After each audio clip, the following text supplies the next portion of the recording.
Assalamualaikum warahmatullahi wabarakatuh. Halo, perkenalkan kami dari kelompok 1 12 4. Hai. Kami mendapat materi lembaga sosial. Sebelum itu, perkenalkan nama saya Mariam Dwi Aprili, absen 16. Saya Reihana Nurindah Hermawan, absen 29. Saya Naila Azalia Waluya, absen 22. Saya Hilman Mursyid, absen 10. Saya Safat Simarmata, absen 35. Dan saya Muhammad Syamil Adiraswandi dari absen 21. Kelompok 1 ini mendapat materi lembaga sosial. Di lembaga sosial ini, kami akan membahas sejarah, landasan hukum, berita terkini, dan juga peran. Yang pertama, kami akan membahas sejarah dari lembaga sosial. Jadi yang pertama ada sejarah. Lembaga sosial ini tuh dibentuk pada tanggal 19 Agustus tahun 1945 yang dipercayakan oleh Mr. Iwakusuma Sunanti. Pada awal kemerdekaan demonstrasi ini tuh dibentuk oleh negara untuk mengatur pelayanan dan menjamin kesejahteraan sosial untuk masyarakat. Tetapi pada masa pemerintahan Presiden Abdurrahman Wahid ini tuh dibubarkan oleh Gus Dur karena menurut Gus Dur ini tuh si kesejahteraan sosial itu sudah sangat cukup untuk dilakukan oleh masyarakat dan timbullah berbagai macam konflik atau permasalahan kesejahteraan sosial seperti bencana alam, bencana sosial, populasi terantarnya anak yang semakin meningkat, terus kemiskinan melanda yang di masyarakat, sehingga para petinggi mantan itu menegaskan kembali untuk membentuk sebuah badan yang di bawah pimpinan presiden atau bisa disebut dengan Badan Kesejahteraan Nasional Sosial BKSN. Terbentuknya BKSN ini tuh membuat permasalahan tidak segera selesai, malah semakin memadai gitu. Oleh karena itu si BKSN ini tuh bergabung dengan Departemen Kesehatan yang dimunculkan kembali oleh Kesejahteraan Sosial. Namun pergabungan ini tuh tidak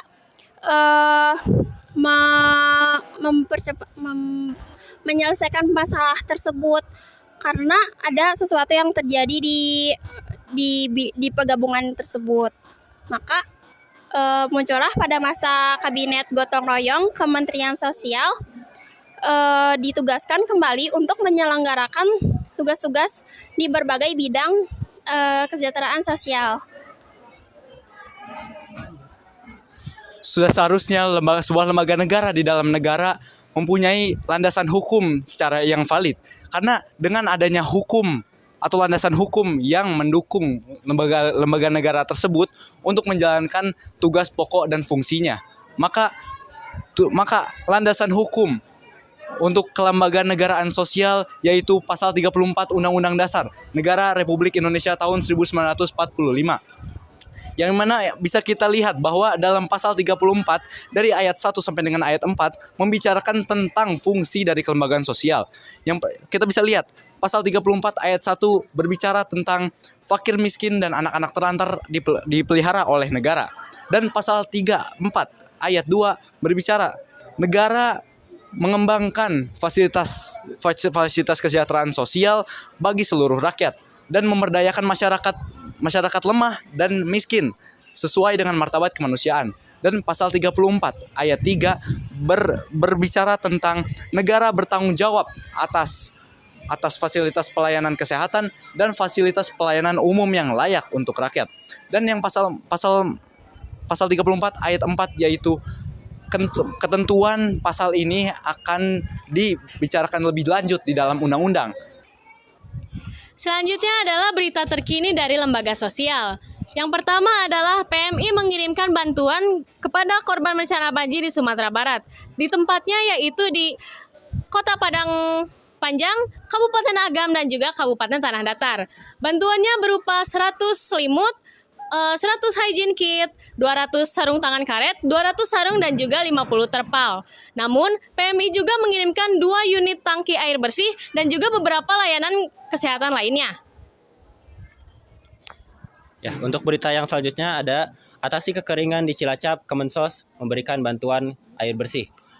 Musibah bencana yang dialami oleh 10 desa di Cilacap menyebabkan desa tersebut mengalami krisis air bersih. Atas kejadian tersebut, Kementerian Sosial bersama BPBD atau Badan Penanggulangan Bencana Daerah dan Dinas Sosial Kabupaten Cilacap melakukan penyaluran air bersih sebanyak 10.000 liter air bersih untuk mengatasi kekeringan di daerah Cilacap.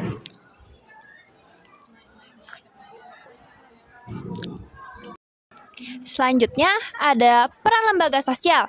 Peran lembaga sosial yang pertama yaitu penyedia pedoman terhadap sikap.